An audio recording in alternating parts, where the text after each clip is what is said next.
खुलुमबाय लोगोफोर, बर'नि रानि 2.0 चेनेलाव गोजोन फुंबिलिनि अननाय आरो सिबिनायखौ बयनिसिमबो जासिहरनाय जाबाय। दिनै 11 फेब्रुआरि 2026 बुधबार बाराय। नोंथांमोना दिनैनि सानसेयारि फान्जामुथि फरायथिनाय भिडिअखौ नायनो इन्टारेस्ट दंब्ला जोबजासिम नायलांजोबबानो जाबाय। आरो लोगोसेनो बर'नि रानि 2.0 चेनेलाव दिनैसो गोदानै फैदोंब्ला बर'नि रानि 2.0 चेनेलखौ साबस्क्राइब खालामनो दाबाव। फै दानिया मोनथिना लादोनि मोन 12 राशिफोरा दिनैनि सानाव बोरै बारलांगोन बेनि सोमोन्दै। गिबि राशि महरै मेष राशि। राशि बादियै दिनैनि सानाव मेष राशिफोरा केरियारजों सोमोन्दो थानाय जाथायाव जौगासारनाय मोननो हागोन। गथ' गथायफोरा सोलोंथाइ आरो स्कुल कलेजजों सोमोन्दो थानाय खामानियाव एसे एनै सिन्था मोनखांनो हागौ। खामानि फारसे गाबगोनां जानानै फैगोन। नखरजों सोमोन्दो थानाय खायसे आद्रा खामानिफोरा आबुं महर मोनखांगोन। लोगोआरिफोरनि मदद मोननो हागोन। जब मावग्राफोरनि थाखाय दिनैनि साना गाहामैनो बारलांगोन। मेष राशिफोरनि दिनैनि खाफाल गोनां अनजिमाया जादों 8 आरो खाफाल गोनां गाबा जादों निला। वृषभ राशि। राशि बादियै सावस्रिखौ लानानै सांग्रां थानाया मोजां। सोमोन्दोआरिफोरजों फैसानि लांलाय लाबोलाय फारसे सानै हयै थिरांथा लानाया गोनांथि। नङाब्ला नुकसान सहायनो गोनांबो जानो हागौ। जिउनि लोगोजों गोसोखौ गोजोननाय मोनखांगोन। जायफोरा गावबा गावनि खामानिखौ सोलायहोनो सानदों बिथांमोना जाफुंसारनाय मोननो हागोन। थासारियाव गोथौ मेलेमजों खामानि मावलांनाया गोनांथि। वृषभ राशिफोरनि दिनैनि खाफाल गोनां अनजिमाया जादों 5 आरो खाफाल गोनां गाबा जादों लैथो गाब। मिथुन राशि। राशि बादियै दिनै खस्थ'नि फिथाइ आरो बरादा जयै हेफाजाब होगोन। गोबाव समनिफ्राय थाबथानाय खामानिफोरा आबुं महर मोनखांगोन। खायसेफोरा नोंथांखौ नुनानै मेगन सानो हागौ। बेखायनो गावनि सानथौफोरखौ गुबुननि सिगाङाव फोरमायथिनाया मोजां नङा। खरसा फारसे सांग्रां जानाया मोजां। फरायसाफोरनि थाखाय नारसिनथाया बांनो हागौ। मिथुन राशिफोरनि खाफाल गोनां अनजिमाया जादों 3 आरो 8 आरो खाफाल गोनां गाबा जादों गोजा। कर्कट राशि। राशि बादियै दिनैनि सानाव नोंथांमोननि साना जोबोर मोजाङै बारलांगोन। समाजारि खामानिफोराव मान सनमान बारायगोन। नखरारि धोनजों सोमोन्दो थानाय जाथायफोराव मुलाम्फा मोननो हागोन। नखराव खुसियै दिन बारलांहोनो हागोन। दावबायनाय बिथिङाव मोजाङैनो बारलांगोन। कर्कट राशिफोरनि दिनैनि खाफाल गोनां अनजिमाया जादों 2 आरो 6 आरो खाफाल गोनां गाबा जादों गुफुर। सिंह राशि। राशि बादियै आयेनजों सोमोन्दो थानाय जाथायफोराव जानगार जाना थानाया मोजां। थासारिया गोरैनो बारलांगोन। जिउनि लोगोनिफ्राय आबुं हेफाजाब मोननो हागोन। फरायसाफोरा सोलोंथाइ फारसे मोजाङैनो बारलांगोन। सिंह राशिफोरनि दिनैनि खाफाल गोनां अनजिमाया जादों 1 आरो 5 आरो खाफाल गोनां गाबा जादों निला। कन्या राशि।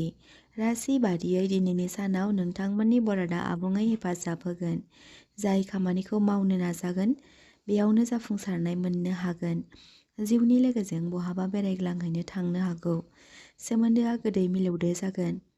सोमोन्दोआरिफोरनो फैसा दाहार होनाया मोजां नङा। फरायसाफोरा सोलोंथाइ फारसे गोसो होनाया मोजां। कन्या राशिफोरनि दिनैनि खाफाल गोनां अनजिमाया जादों 6 आरो खाफाल गोनां गाबा जादों गोथां। तुला राशि। राशि बादियै तुला राशिफोरा खामानि फारसे आबुङै गोसो होनाया मोजां। गुबुननि बांद्राय साहारा नागिरोब्ला नुकसानबो सहायनो गोनां जानो हागौ।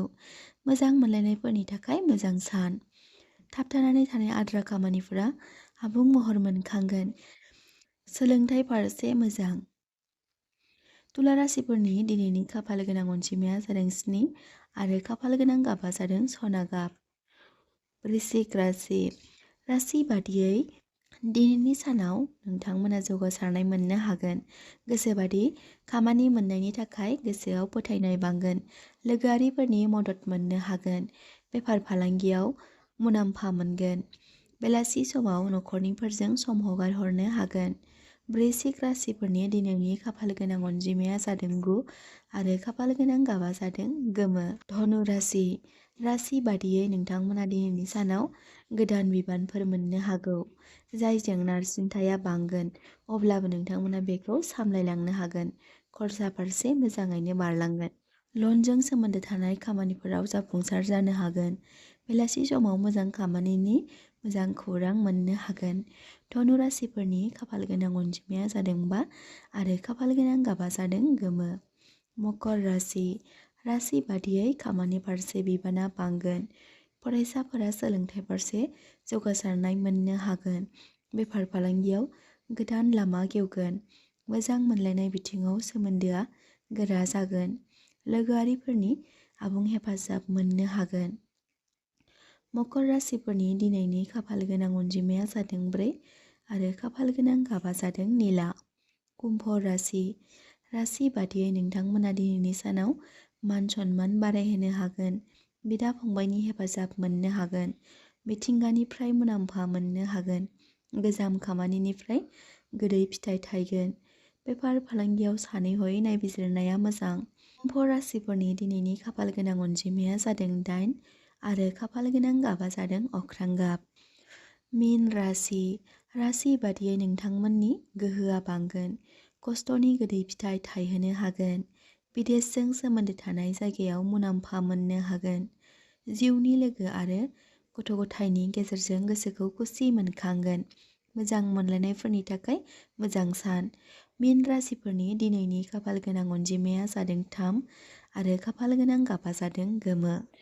दिनैनि सानसेयारि फानजामुथि फरायथिनाय भिडिअखौ जाय बिथांमोनहा जोबजासिम नायजोबलांबाय बिथांमोननि थाखाय आंनि गोसो गोरबोनिफ्राय हाजासे अननाय आरो सिबिनायखौ बावहरनाय जाबाय। आरो बेजों लोगोसे नोंथांमोना बे भिडिअखौ नोंथांमोननि लाइफआव एसेब्लाबो इउजफुल मोनदोंब्ला कमेन्ट बक्सआव कमेन्ट खालामनो दाबाव।